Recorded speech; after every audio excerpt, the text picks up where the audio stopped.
જૂનાગઢના બાદલપુર ગામના આ ઉદ્યોગપતિ દિનેશ કુંભાણીએ 4 ગામના ખેડૂતોને હેક્ટર દીઠ 11,000 રૂપિયાની આર્થિક મદદ ચૂકવવાની જાહેરાત કરી છે. અમદાવાદના આ ઉદ્યોગપતિએ વતનનું ઋણ ચૂકવવા માટે બાદલપુર, પ્રભાતપુર, સાખડાવદર અને સેમરાળા ગામના ખેડૂતોને મદદરૂપ થવા આ જાહેરાત કરી છે.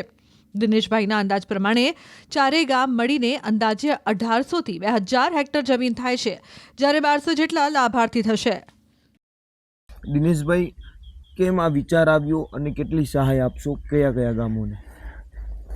મૂળ મારું માદરે વતન બાદલપુરની બાજુમાં સાખડાવદર, સેમરાળા ગામ અને પ્રભાતપુર, આ 4 ગામના ખેડૂતોને પ્રતિ હેક્ટર 11,000 રૂપિયા લેખે સહાય આપવા માટેનો એક મેં વિચાર કર્યો છે અને સહાય અમે ચૂકવવા માટેનો નિર્ણય કર્યો છે. વિચાર માં ભગવતી કુળદેવી ખોડલની કૃપાથી મને આવ્યો, કારણ કે આજે જે કાંઈ અમે સુખી સંપન્ન છીએ તે માં ભગવતી કુળદેવી ખોડિયાના આશીર્વાદથી છીએ.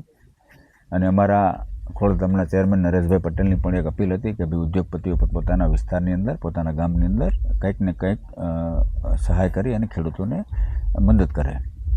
એ પણ એક વાત હતી. સાથે સાથે આ વિસ્તારની અંદર 1983ની અંદર ખૂબ ભયંકર પ્રમાણમાં એક જળ ઉનારત થયું હતું. અને જળ ઉનારતમાં અમારા જ ગામની અંદર, અમે ગામમાં એ વખતે રહેતા હતા, ગામડાની અંદર નાના હતા, ત્યારે ખૂબ બધી મુશ્કેલી અમે વેઠી હતી. અને આ મુશ્કેલી જે કાંઈ એ સમયે અમે વેઠી હતી, મુશ્કેલી મને નજર સમક્ષ દેખાઈ આવતી હતી. તો ત્યારે મને લાગ્યું કે આ વિસ્તારના ખેડૂતોને, આ 4 ગામના જે કાંઈ ખેડૂતો છે, તમામ ખેડૂતોને પ્રતિ હેક્ટર 11,000 રૂપિયા લેખે સહાય કરવા માટેનો નિર્ણય મેં કરેલો છે. કુલ કેટલા હેક્ટરમાં આખો વિસ્તાર છે? આ 4 ગામના ખેડૂતો છે તેમનો અંદાજિત ગઈકાલે સાંજે અમે જે ગામની મિટિંગ કરી હતી, દરેક ગામના આગેવાનો, સરપંચો અને ગામના વડીલોને બોલાવ્યા હતા, યુવાનોને. ત્યારે અંદાજિત આંક 1800થી 2,000 હેક્ટર સુધીનો ટોટલ આવેલો છે. અને લાભાર્થીની વાત કરીએ તો 1100થી 1200 જેટલા લાભાર્થીઓ આ 4 ગામની અંદર લાભ લેશે. ખાસ કરીને સરકારે હજુ સુધી રાહત પેકેજ જાહેર નથી કર્યું, જેને લઈને શું કહેશો? મને વિશ્વાસ છે કે સરકાર ત્વરિત નિર્ણય લેશે જ, અને સરકાર પણ ખૂબ સારું એવું પેકેજ આપશે અને એનો લાભ ખેડૂતોને મળશે. એટલું ચોક્કસ કહું કે ખેડૂત જે રીતે અત્યારે નુકસાની ખેડૂતને થઈ છે, એ નુકસાનીની જો સરકાર વહેલી તકે જાહેરાત કરે તો ખેડૂતોને ખૂબ સારો એવો મદદ મળી હતી. ખાસ કરીને તમારા જેવા બીજા પણ ઉદ્યોગકારો છે, તેમને શું કહેવા માંગો?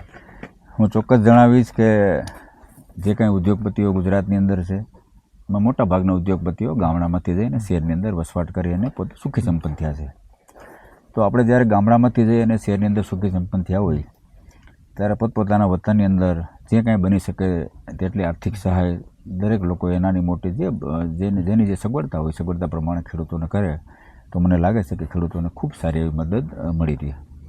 તો આ હતા ઉદ્યોગપતિ દિનેશભાઈ કુંભાણી કે જેમના દ્વારા 4 ગામો માટે જે સહાયની જાહેરાત કરવામાં આવી છે, અને અન્ય જે ઉદ્યોગપતિઓ છે તે પણ ખેડૂતોના વહારે આવે તેવી અપીલ કરી છે.